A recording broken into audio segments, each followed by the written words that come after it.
সোমবার উত্তরবঙ্গ সফরে তৃণমূল সুপ্রিমো তথা মুখ্যমন্ত্রী মমতা বন্দ্যোপাধ্যায়। আর তার ঠিক আগেই তারই দলের তৃণমূল কর্মীকে তাড়া করে হাঁসুয়া দিয়ে নৃশংসভাবে কুপিয়ে খুনের অভিযোগ উঠল আবারও মালদায়। মৃত তৃণমূল কর্মীর নাম সুবল ঘোষ, বাড়ি ইংরেজবাজার থানার মহদুপুর অঞ্চলের বারোদুয়ারি এলাকায়। মৃত তৃণমূল কর্মীর পরিবারের অভিযোগ, গতকাল রবিবার রাতে সংশ্লিষ্ট এলাকায় এক আত্মীয়র বাড়ি অন্নপ্রাশনের নিমন্ত্রণ খেতে যাচ্ছিলেন সুবল ঘোষ। ঠিক সেই সময় তাকে একা পেয়ে এলাকার বিদ্যুৎ সংযোগ বন্ধ করে দিয়ে রীতিমতো তাকে তাড়া করে একাধিক হাঁসুয়ার কোপ মেরে নৃশংসভাবে খুন করা হয়। পরিবারের আরও অভিযোগ, সুবল ঘোষ এলাকায় তৃণমূলের হয়ে প্রচার করতেন এবং সক্রিয় কর্মী থাকায় বিজেপি কর্মীদের আক্রোশ ছিল তার ওপর। সেই আক্রোশেই তাকে খুন করা হয়েছে।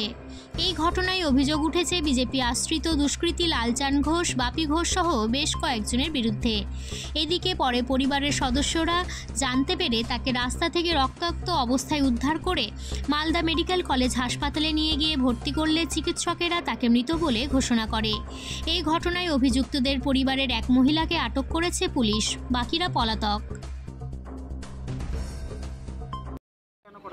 আমার বাবা টিএমসি করে, ওরা বিজেপি করে। আমার বাবা একটা বাড়িতে খেতে গিয়েছিল, ওরা 5-7 জন মিলে ধাওয়া করে আমার বাবাকে কারেন্টের লাইন পালিয়ে ওটা বাবাকে মেরেছে, কোপ মেরেছে, একাধিকবার কোপ মেরেছে, একবার কোপ না, গলার শ্বাস না কেটে দিয়েছে। কেন খুন কেন করা হলো? খুনের তো আমার বাবা টিএমসি করে, ওরা বিজেপি করে বলে এটাই। মানে আক্রোশ ছিল? হ্যাঁ, আক্রোশ এটাই। কালকে কোথায় গেছিল তোমার বাবা? আমার বাবা একটা অনুষ্ঠান বাড়িতে গিয়েছিল। তারপরে কতজন ছিল ওরা? ওরা 6-7 জন মিলে গিয়েছিল। চিনতে পেরেছো? হ্যাঁ। কি নাম? সুবল ঘোষ আমাদের তৃণমূলের সক্রিয় সদস্য। ফ্রম দ্য বিগিনিং সে তৃণমূলটা করে। সেই সুবল ঘোষকে কালকে নৃশংসভাবে খুন করেছে। আপনারা দেখেছেন, সারা বাংলায় একটা সাম্প্রদায়িক অস্থিরতা তৈরি করার একটা চক্রান্ত বিজেপি সারা বাংলা জুড়ে করছে। উদ্দেশ্য একটাই, ভারতবর্ষের রাজনৈতিক মানচিত্রে মুখ্যমন্ত্রী মমতা বন্দ্যোপাধ্যায়কে কালিমালিপ্ত করা, তাকে মেলাইন করা। এগুলো করে বাংলায় কোনো কিছু করা যাবে না। যারা খুন করেছে তারা বিজেপির সক্রিয় কর্মী বলে আমাদের কাছে খবর আছে। মালদা জেলায় পুলিশ প্রশাসন অত্যন্ত অ্যাক্টিভ। আপনারা রেস্ট অ্যাসিওর থাকেন, পুলিশ যেখানেই যে পাতালের গিয়ে লুকাক, যারা এই নৃশংসভাবে খুন করেছে সুবলকে, তারা কঠোর থেকে কঠোরতর শাস্তি পাবে বলেই আমরা বিশ্বাস করি।